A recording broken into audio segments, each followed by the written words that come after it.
Is there a story in particular that comes to mind when thinking of these human-looking ones that, to you, just strikes you as particularly fascinating? Yeah. And doesn't have to be like one of the most popular stories, but is there any? Yeah. Which one is that? Several have been told to me personally. Wow. By just absolutely credible people. I'll tell you, I have two. I call them bookend stories. They go perfectly together. So back in 2008 or 2009, I was at some place in Vegas. I'm talking to an Army colonel, retired colonel, who had a lot of experience with black projects. He was a brilliant guy. And he told me a story about he and his wife. His wife was with him when he told the story. And they had another friend, a female friend, and they were at a Las Vegas casino. And he said, this guy, by the way, knew a lot about the UFO subject. But he said, we're on our own time. We're hanging out at a casino. I think it was the Wynn Casino Hotel. But we're up there. We're on the second floor. And our friend, who he said was a psychic, she stops the two of them. And she says, that woman over there is not human. And they look over, and there's this very beautiful blonde woman in this striking blue outfit. Now, it's Las Vegas. Yeah. You get that there. Sure. Blue is interesting, too. Oh, yes. So she and his wife get scared, and they go down the escalator, which is right there. The colonel is hanging behind, and he's looking at this woman, and he said to me, and that's when I heard her in my mind. She turned slightly, and he said, I heard her. She sounded like a cop on the beat, like, nothing to see here. Go about your business. You don't belong. Like, and it's like, how did I get that thought? And at that moment, she's joined by this beautiful blonde man wearing blue. Again, are you thinking Cirque du Soleil? Like, I don't know what this could be. But so they're hanging out.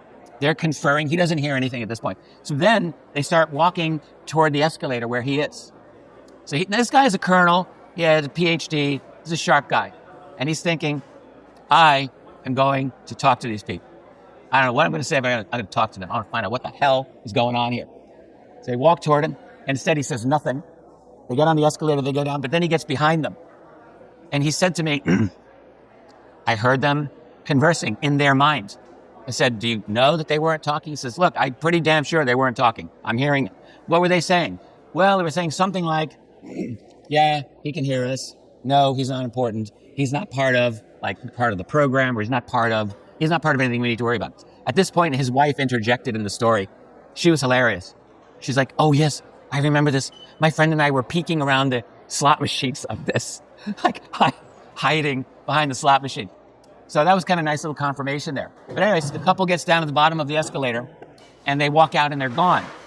So then, three of them are conferring, and they're like, that was crazy. So the woman, the psychic friend, also did regressive hypnosis.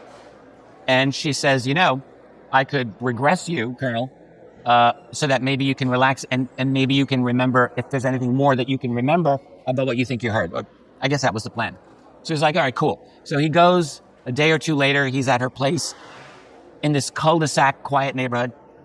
And he said, every time that she tried to regress me, we heard like construction noise outside, like jackhammers. Kind of like what we're hearing now. Exactly. Except in that case, they would go out to look and they didn't see anything. So he says, no biggie. I'll be back in about a month. Maybe we can get together and do this then. She's like, great. So a month later, he calls her. He says, hey, I'm going to be in town. Can we do that regression?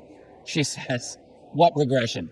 The regression last month, Las Vegas. Apparently, she remembered nothing of this encounter. I have one more story that I have to tell you. But I was doing an event, and this very nice lady, she to my table with her husband. And she says, I got a story for you. Can I tell you? I'm like, yeah. So she says, when I was 15 years old, I was in church. She said, in front of me, in front of the aisle ahead of us, were this blonde couple, male, female, come walking in. She says they were absolutely gorgeous. They looked like supermodels. She said they had this incredible blue clothing. I was looking at the fabric. She's a 15-year-old girl, so she's into fashion.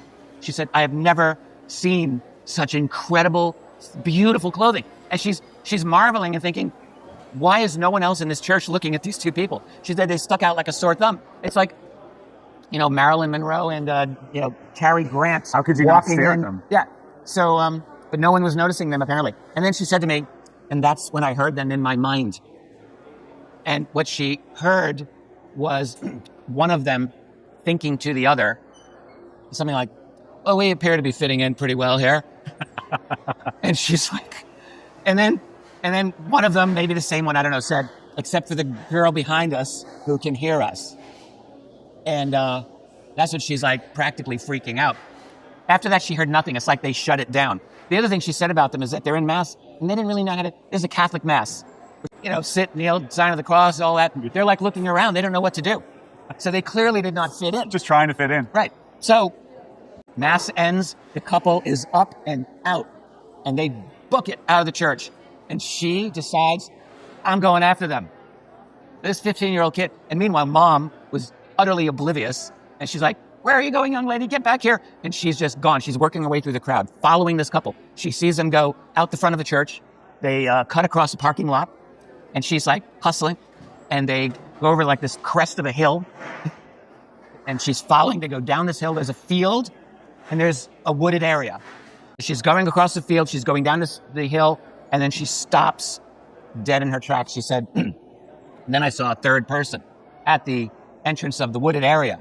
She says, remember Lurch from the Addams Family? No. Looked just like that guy. Terrifying. Very tall, like a man in black, but very tall, kind of ungainly tall. Hat and a black suit, apparently.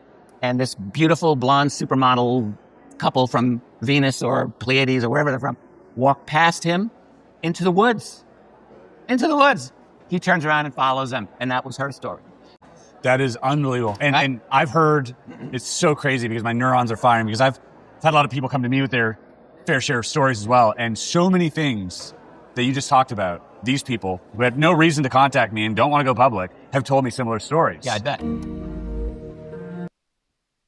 The Tory is one of the best villains in Genshin Impact. And honestly, I think that's also what makes him such a complicated character to talk about. Because when you say the Tory is such a well-written character or glaze him, it can come across like you're excusing the things he's done, and that's definitely not what I mean. The Tory has done horrific things. He experimented on children, crazy manipulated Scaramouche's entire life, and treated people like disposable test subjects across centuries. He has caused suffering in almost every nation he's touched.